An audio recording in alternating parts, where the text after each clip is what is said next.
The Life of Chuck is a departure for Mike Flanagan, in the sense that it's not technically a horror movie. But it is a Stephen King adaptation, which is very much in the Dr. Sleep director's wheelhouse. And it is haunted, by regret, by memories, and by the snuffing out of an entire internal universe when someone dies. Adding another layer of sorrowful real-life resonance, film journalist Scott Wampler, who died suddenly in May, appears as a background actor in the film, which is dedicated to him.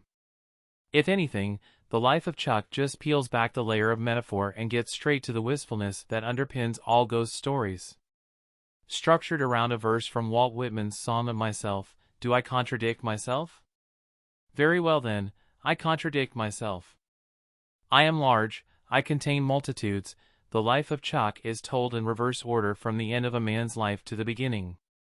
It does so in a way that's surprising enough that it's best not to discuss it in too much detail. Suffice to say that it takes a cosmic approach to the idea of inner worlds.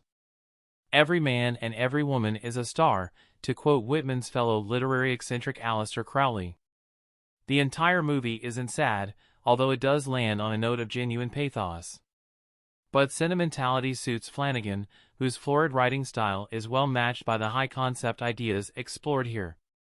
Nick Offerman narrates the opening of each of the film's 3 chapters, each of which related in some way to, well, the life of accountant and surprisingly good dancer Charles Chuck Krantz, played by Tom Hiddleston as an adult and Jacob Tremblay as a boy.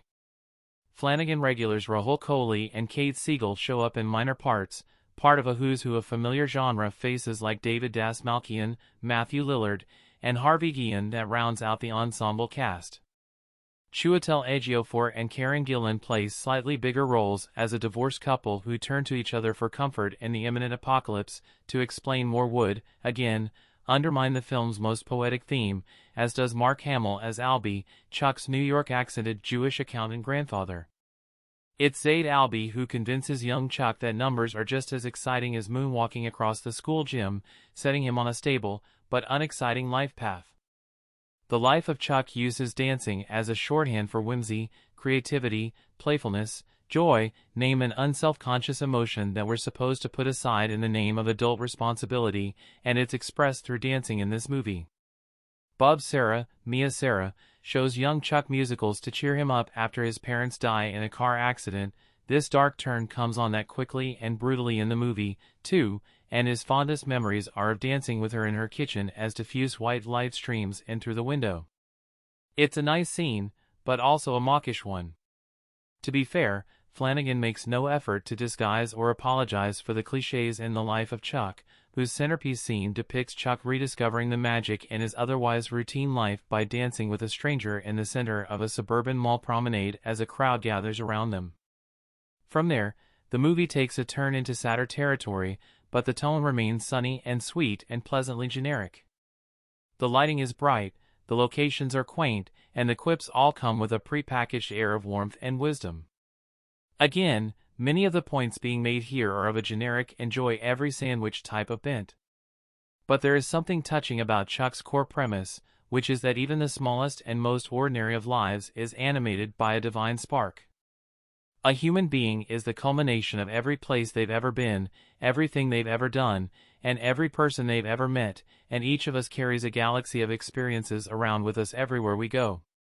And when we die, those worlds die with us.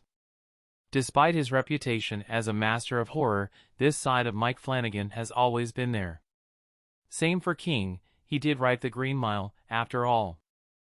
As a filmmaker, Flanagan deals in raw, go-for-broke emotion. It's just that this time around, he's using that passion to affirm the audience, not disturb them.